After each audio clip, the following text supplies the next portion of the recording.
बच्चों, आज हम आपको वैदिक गणित में गुणा करने की तीसरी विधि बताएंगे निखिलम सूत्र से, जो कि आधार और उपाधार है। अब बच्चे कंफ्यूज हो जाते हैं, आधार और उपाधार का मतलब क्या होता है, कौन सा कब आधार लगाना है, कब उपाधार लगाना है। तो इस वीडियो को ध्यान से देखना। आधार क्या लेते हैं अपन, 10 की घात में 0 1 2 3 लेते हैं, यानी आधार में लेते हैं 10, 100, 1000, 10,000 इस तरह से।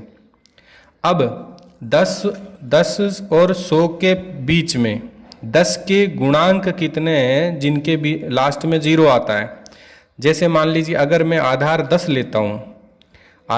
लेता हूँ, तो 10 के गुणज कौन कौन से हुए, 2 गुना हो गया 20, 3 गुना हो गया 30, 4 गुना, 5 गुना, 6 गुना, 7 गुना, इस तरह से।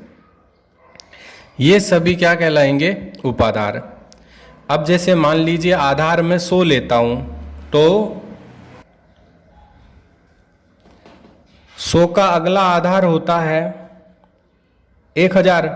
अब 100 के बाद में उपाधार कौन कौन से हैं, तो जो 100 के गुणज हैं, 2 गुना हुआ 200, 3 गुना हुआ 300, 4 गुना हुआ 400, 5 गुना हुआ 500, 6 गुना, इस प्रकार से। ऐसे ही 1000 को अगर मैं आधार लेता हूं, तो 1000 के गुणज 10,000 से पहले तक जिनके अंत में 3 0 आ रहे हैं, तो ये 2 गुना हो गया 2000, 3 गुना हो गया 3000, इस प्रकार से। तो आधार 10 लेते हैं तो ये उपाधार हो जाएंगे, आधार 100 लेते हैं तो ये 200 से लेके 900 तक उपाधार हो जाते हैं, आधार 1000 लेते हैं तो 2000 से लेके 9000 तक उपाधार हो जाते हैं। तो आधार और उपाधार आप शायद समझ गए होंगे। अब उपाधार अंक क्या होता है, उपाधार अंक वही होता है जो इसका गुणज होता है आधार का। जैसे ये 60 है, 60 के लिए ये उपाधार है 60। आधार कितना है इसका, क्योंकि ये 10 का 6 गुना है, आधार 10 है उसका 6 गुना है, तो इस 60 उपाधार का आधार होगा 10। और कितना गुना है, ये आधार का 6 गुना है, तो इसका उपाधार अंक क्या होगा, 6 होगा। तो अपन यहाँ देख रहे हैं 2 से लेके 9 गुना तक हो सकता है। तो उपाधार अंक में आपके क्या क्या आ सकता है, 2 से लेके 9 तक आ सकता है। जैसे मान लीजिए यहाँ देखते हैं ये 800 है, ये 800 उपाधार है, इसका आधार क्या है, ये 100 का 8 गुना है, तो 800 तो हुआ उपाधार, इसका आधार हुआ 100, और इसका उपाधार अंक कितना हुआ, यानी 100 का कितना गुना है, ये 8 गुना है, इसलिए इसका उपाधार अंक हो गया 8। अब जैसे ये 3000 है, तो इसका आधार क्या होगा, ये उपाधार 3000 है, इसका आधार होगा 1000, और ये 1000 का कितना गुना है, 3 गुना है, तो इसका उपाधार अंक हो गया 3। अब निखिलम से गुणा की शर्त क्या है, जो जिन संख्याओं को अपन गुणा कर रहे हैं वो दोनों संख्याएं आधार या उपाधार के नज़दीक होना चाहिए। जैसे अपन एक उदाहरण लेते हैं, 103 और 105 का गुणा देखते हैं। अब मैंने ये 103 और 105 क्यों लिए हैं, क्योंकि ये 100 के नज़दीक है। अपन यहाँ पे 100 के नज़दीक 103 के साथ में यहाँ पे 97 भी ले सकते हैं, 91 भी ले सकते हैं, जो 100 के नज़दीक हो दोनों। अपन ये नहीं ले सकते 103 के साथ में, जैसे मान लीजिए यहाँ मैंने 15 ले लिया, तो वो अपन निखिलम से नहीं कर सकते, निखिलम इसके लिए प्रभावी नहीं होता है। तो यहाँ पे देखते हैं कि ये 103 और 105 किसके नज़दीक है। अगर आधार के नज़दीक है तो आधार विधि लग जाएगी, अगर उपाधार के नज़दीक है तो उपाधार विधि से होगा। तो अब अपन यहाँ देखते हैं कि ये दोनों संख्याएं, ये आधार लिखे हैं अपन ने, कौन से आधार के नज़दीक हैं, तो ये आधार 100 के नज़दीक हैं। तो यहाँ अपन ने लिखा कि इनका आधार कितना है, इनका आधार हो गया 100। अब इनका उपाधार नहीं है क्योंकि ये आधार के नज़दीक की संख्याएं हैं, तो अपन यहाँ पे आधार विधि लगाएंगे। आधार के बाद इसका उपाधार नहीं है, वही 100 ही है। उपाधार नहीं है तो उपाधार अंक भी नहीं है, तो डायरेक्ट अपन यहाँ निकालेंगे विचलन कितना है। तो विचलन के लिए देखिए ये सूत्र लगाना है आपको, संख्या माइनस उपाधार। यदि उपाधार विधि से कर रहे हो, यानी आपके पास उपाधार आता है तो उपाधार को माइनस करो, और अगर उपाधार नहीं आता है तो फिर आधार को माइनस करना है। यहाँ पे उपाधार नहीं है क्योंकि आधार 100 है, उसके नज़दीक की संख्या है, तो यहाँ पे इनमें से कोई उपाधार के नज़दीक नहीं है, तो आधार 100 है, इसलिए विचलन निकालने के लिए संख्या में से आधार को माइनस करेंगे। तो संख्या 103 में से 100 को माइनस करेंगे। यहाँ पे 103 माइनस 100, तो इसका आ जाएगा 3, यानी यहाँ पे इसका +3 आ जाएगा। इसमें से 100 माइनस करेंगे तो यहाँ 5 आ जाएगा। ये हो गया आपका विचलन। अब इनको गुणा कैसे करना है, इसके 2 भाग करेंगे। ये जो विचलन है इधर दोनों विचलनों का गुणा करेंगे, यानी +3 का और 5 का गुणा कर देंगे।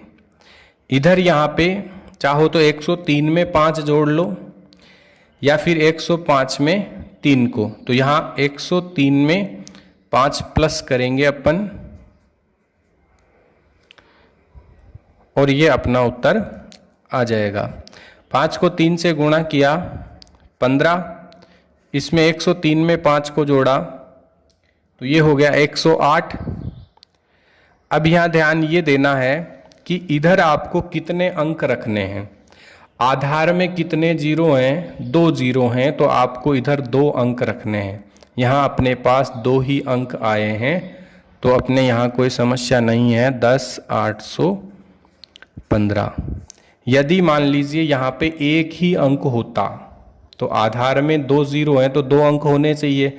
मान लीजिए यहाँ पे 15 की जगह 8 निकल के आता, तो अपन को यहाँ पे 08 लिखना पड़ता। और इसी प्रकार अगर यहाँ 3 अंक हो जाते तो 1 आगे हासिल रख देते। तो जितने आधार में 0 होंगे, यानी 10 की घात में 2 आ रहा है, तो आधार में 2 जीरो, आप ऐसे याद रखो, आधार में 2 जीरो हैं तो इधर 2 अंक रखने हैं। तो ये उत्तर आ गया आपका निखिलम से। अब एक उपाधार का प्रश्न लेते हैं। अब जैसे मान लीजिए 62, 62 और 67 का निखिलम से गुणा करना है। तो आप यहाँ देखिए कि ये दोनों संख्याएं किस आधार या उपाधार के नज़दीक हैं। तो यहाँ पे पता है आपको ये 60 के नज़दीक है, ये भी 60 के नज़दीक है। तो ये 60 के नज़दीक है, तो 60 आधार हुआ या उपाधार हुआ, तो यहाँ पे 60 हुआ उपाधार, क्योंकि 60 का आधार कितना है, ये 10 का 6 गुना है, इसलिए इसका आधार हुआ 10। तो अब यहाँ पे देखिए ये जो संख्या 62 है, इसको कैसे लिखेंगे। तो सबसे पहले आपको इसका आधार लिखना है, इसका उपाधार लिखना है। ये उपाधार 60 के नज़दीक हैं, तो ये उपाधार हो गया इनका 60 हो गया। 10 का 6 गुना है 60 के लिए, आधार क्या होता है, 10 का 6 गुना है, तो इसका आधार हो गया 10। इसका उपाधार अंक क्या होगा, उपाधार अंक हो गया 10 का 6 गुना है, तो उपाधार अंक हो गया आपका 6। अब यहाँ पे विचलन निकालिए। विचलन इसका निकालना है, तो संख्या में से उपाधार को माइनस करेंगे। संख्या 62 है, 62 में से उपाधार को माइनस कीजिए 60 को, तो +2 आया। 67 है, 67 में से माइनस करेंगे तो 7 आएगा। अब उसी प्रकार से वापस गुणा करेंगे। लेकिन ये विधि कौन सी है? अब की बार उपाधार नियम लग रहा है। वहाँ पे कौन सा सूत्र प्रभावी था? आधार ही था केवल। तो यहाँ आधार और यहाँ उपाधार। अब इनमें अंतर क्या है ध्यान से समझना। आधार लिखा, उपाधार लिखा, उपाधार अंक लिखा। ये उपाधार अंक क्यों आया है इसमें देखना। यहाँ पे विचलनों का गुणा, उसमें भी कर रहे थे विचलन का गुणा, तो इसमें भी कर देंगे। 2 का 7 से गुणा कर दिया। इसी प्रकार से इसको इसमें जोड़ दो, 62 + 7, ये भी उसमें किया था। लेकिन अब इसमें आपको जो उपाधार अंक है उसका गुणा भी करना पड़ेगा। ये नया आ गया उपाधार विधि में। गुणा, विचलनों का गुणा यहाँ पे भी किया था, इसको इसमें यहाँ पे भी जोड़ा था। बस यहाँ पे इसको उपाधार अंक से गुणा, क्योंकि इसमें उपाधार अंक था नहीं इसलिए गुणा ही नहीं था। यहाँ पे उपाधार अंक आ गया है इसलिए इस उपाधार अंक को इससे गुणा करके लिखना है। तो इसको इससे गुणा किया, ये 14 हो गया। फिर यहाँ पे इसको जोड़ दिया इसमें, ये 69 × 6।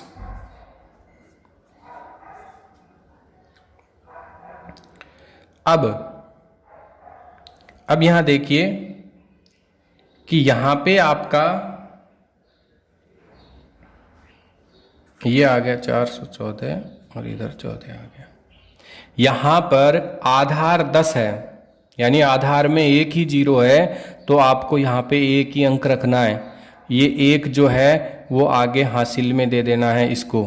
तो ये 414 को अपन हासिल दे देंगे, तो ये 415 हो जाएगा और यहाँ केवल 4 ही रखना है। ये अपना उत्तर आ जाएगा इसका। अब आधार से संबंधित एक थोड़ा कठिन प्रश्न लेते हैं। प्रश्न ये है,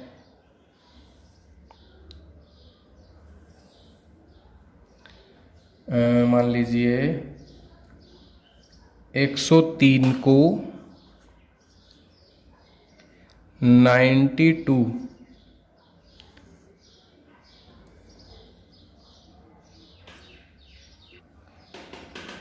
अब इनको गुणा करना है। तो सबसे पहले देखेंगे दोनों संख्याएं किसके नज़दीक हैं, आधार के नज़दीक है या उपाधार के नज़दीक हैं। तो ये 100 के नज़दीक हैं, 200 300 400 इनके नज़दीक नहीं है। तो ये 100 के नज़दीक हैं, तो यहाँ पे आधार आ गया आपका 100, ठीक है, उपाधार नहीं होगा।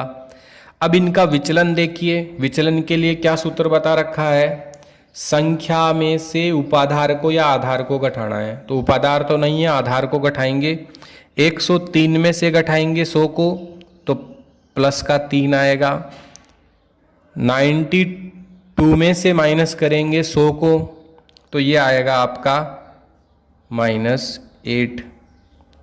वापिस वही नियम, विचलनों को गुणा करना है। इसका विचलन +3 था, इसका विचलन -8 है, तो 3 को -8 से गुणा करोगे तो -24 आ जाएगा। ये माइनस की नई समस्या आ गई इधर। इसका क्या करें देखना, इसको इसके साथ में रखो। अगर प्लस आता है तो प्लस कर देंगे, जैसे यहाँ पे प्लस था प्लस कर दिया, अब यहाँ माइनस है तो माइनस करेंगे। 103 में से 8 को माइनस, जरूरी नहीं है आप इधर से करो, इधर से भी कर सकते हैं। 92 में 3 को ऐड कर सकते हो आप, तो ये 95 आ जाएगा। 103 में से 8 को भी माइनस करोगे तो भी 95 आ जाएगा।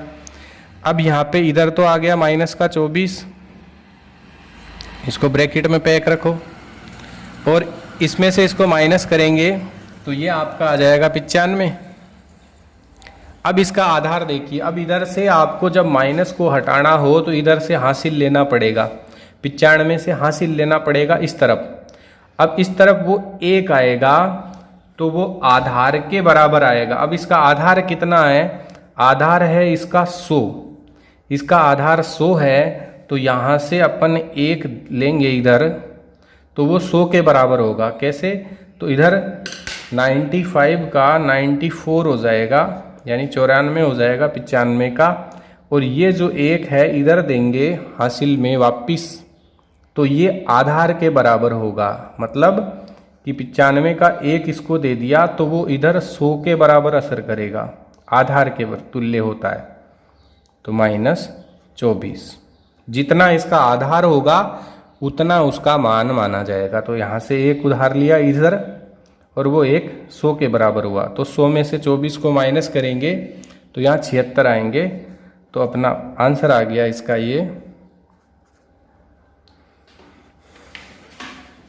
तो ये आधार से संबंधित गुणा था, लेकिन यहाँ पे माइनस आ जाता है तो उसको किस तरह से आपको रिमूव करना है, हटाना। अब थोड़ा सा और कठिन लेते हैं, इसी प्रकार का उपादार का क्वेश्चन लेते हैं। यह है, मान लीजिए इसके आसपास का ही ले लेते हैं, 68 और 56, 68 को 56 से गुणा करना है। तो सबसे पहले आपको ये देखना है इसका आधार क्या है, उपाधार क्या है। तो इसका आधार देखा तो आधार के नज़दीक नहीं है, ये संख्या उपाधार के नज़दीक है, ये 60 के नज़दीक है। तो ये 60 के नज़दीक है, तो ये 60 का आधार क्या है, 10 का 6 गुना है ये। तो यहाँ पे आधार तो हुआ इसका 10, उपाधार हुआ इसका 60। दोनों संख्याएं 60 के नज़दीक है, सेम होना चाहिए दोनों संख्याएं, तो 60 के नज़दीक हैं। आधार 10, उपाधार, उपाधार अंक कितना आया, 10 का 6 गुना है ये, तो 6 आया। विचलन ज्ञात करेंगे दोनों का।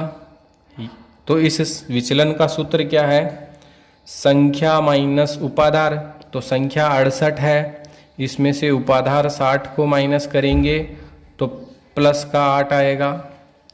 56 में से 60 को माइनस करेंगे तो माइनस का 4 आएगा। अब वही तरीका वापिस विचलनों का गुणा करवाएंगे इधर, तो वो माइनस वाली समस्या वापिस आ गई इसमें। प्लस का 8 है, माइनस 4 है, तो इस तरफ आएगा माइनस का 32। यहाँ पे इसको इसके साथ ले लो, या 56 को 8 के साथ में प्लस कर दो। तो 56 और 8 प्लस करेंगे तो आपका ये 64 आ जाएगा। या फिर 68 में से 4 को माइनस करोगे तो भी 64 ही आएगा। तो दोनों तरह से कैसे भी कर सकते हो। तो 68 माइनस 4, लेकिन विधि कौन सी है, उपाधार आ रहा है इसमें, उपाधार अंक भी आ रहा है। तो उससे क्या अलग करना है आपको, जैसे इसमें किया था, उपाधार अंक से गुणा करवाना है। यानी उपाधार अंक 6 है तो 6 से गुणा करवा दिया। तो एक चीज़ तो ये ध्यान रखनी रहती है, उपाधार विधि में आधार और उपाधार में इतना ही फर्क है, उपाधार में उपाधार आएगा और दूसरे भाग में यहाँ पे उपाधार अंक से गुणा करवाना रहता है, ये अंतर होता है। अब देखिए इसका माइनस कैसे हटाते हैं। ये -32 है इधर, और इस तरफ इसको माइनस करोगे तो ये 64 हो गया।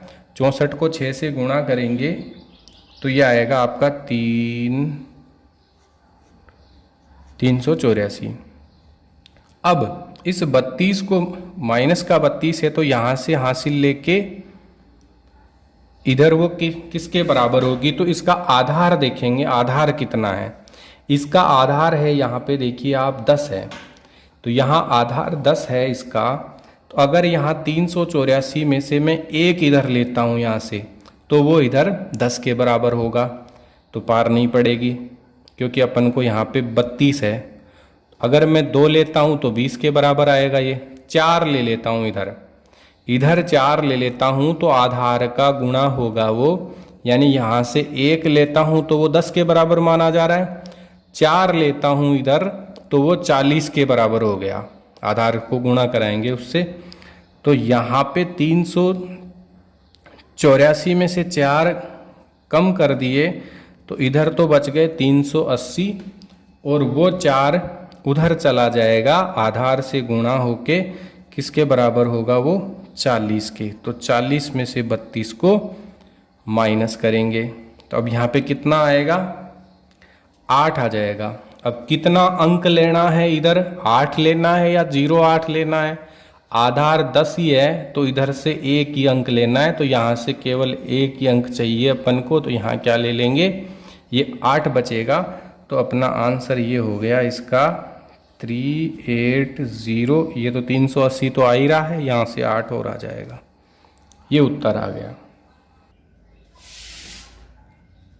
अब आपको इसमें वर्ग ज्ञात करना सिखाते हैं निखिलम से, क्योंकि गुणा के समान ही है।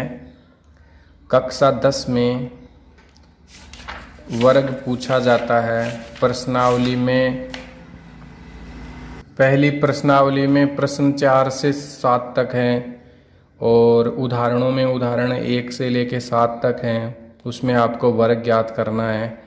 तो देखिए निखिलम से वर्ग ज्ञात करते हैं। इसी संख्या को ले लेते हैं। ये चौथा प्रश्न है आपका, 103 का वर्ग ज्ञात करना है।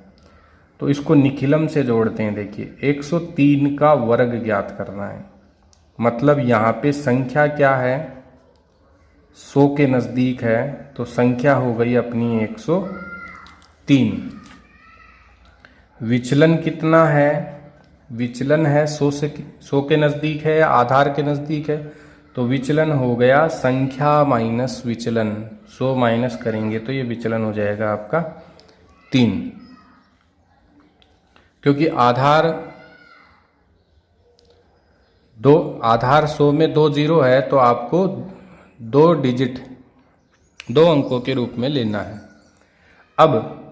अब इसका वर्ग कैसे ज्ञात करना है, जैसे अभी निखिलम का सूत्र, निखिलम से आपको गुणा करवाया था, उसी से आप वर्ग का सूत्र बना सकते हो। कैसे, 103 का वर्ग का मतलब है 103 को 103 से गुणा करवाना। तो यहाँ विचलन कितना आया, 3, इसका भी विचलन 3। इस भाग में अपन क्या करते हैं, विचलन का विचलन से गुणा। विचलन का विचलन से गुणा का मतलब हो गया 3 का 3 से ही गुणा, 9 हो जाएगा। इस भाग में क्या करते हैं, संख्या में विचलन को जोड़ दिया, 103 में यहाँ पे विचलन को जोड़ दिया। तो यहाँ पे ये सूत्र बन गया कि आपके ये तो है संख्या, ये है विचलन। तो वर्ग ज्ञात करने का जो सूत्र बना वो ये बना, ये संख्या है, संख्या प्लस ये विचलन है, पहले भाग में आएंगे, दूसरे भाग में ये इधर ये, और ये विचलन का वर्ग। तो यहाँ 103 में 3 जोड़ेंगे तो ये 109 हो जाएगा, और यहाँ पे आ जाएगा 09, ये हो गया 109 और ये हो गया 09। 2 अंक लेने हैं क्योंकि आधार में 2 जीरो हैं। 306 और ये 3 और 3 6 हो जाएगा, 306 और ये हो जाएगा 9। तो ये आप वर्ग का सूत्र खुद बना सकते हो, या निखिलम से गुणा से आप आसानी से याद रख सकते हो। आपकी किताब में है, यह है पेज नंबर 6 पर, संख्या प्लस विचलन पहले दूसरे भाग में, और इस भाग में विचलन का वर्ग।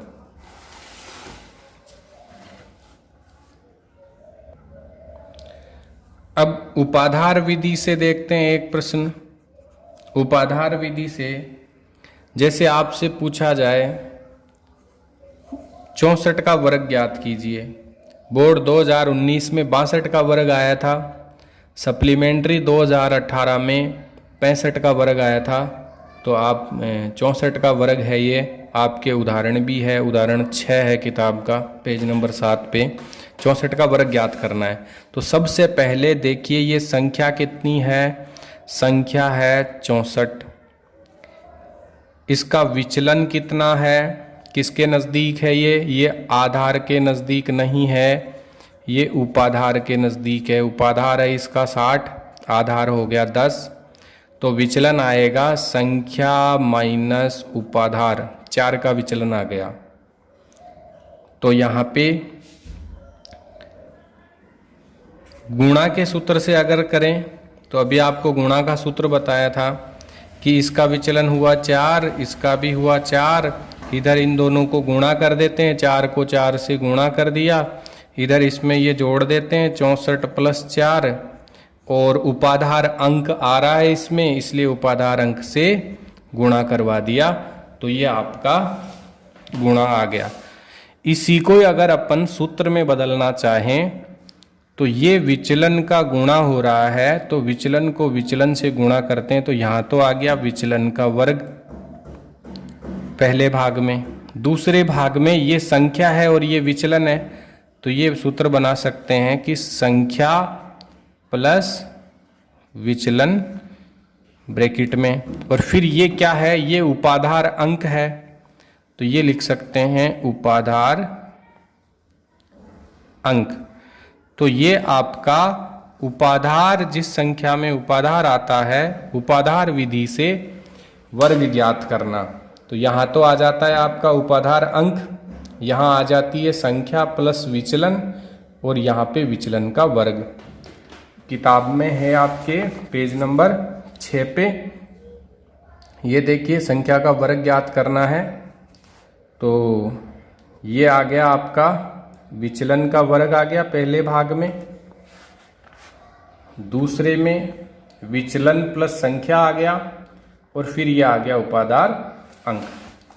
इसका उत्तर निकालते हैं, कितना आता है देखिए, ये 6 गुणा 64 और 4 हो गया 68, और इस भाग में 4 को 4 से गुणा किया 16। अब यहाँ पे इसका आधार कितना है, आधार इसका 10 है, तो 1 अंक रखना है अपन को इधर, पहले इसको इससे गुणा करते हैं, ये हो गया 6 8, 1 ही अंक रखना है यहाँ पे, तो 6 को यहाँ रखा, 1 को आगे हासिल में दे दिया, तो 1 8 में 1 जोड़ दिया, तो 409 हो गया, ये इसका उत्तर आ गया।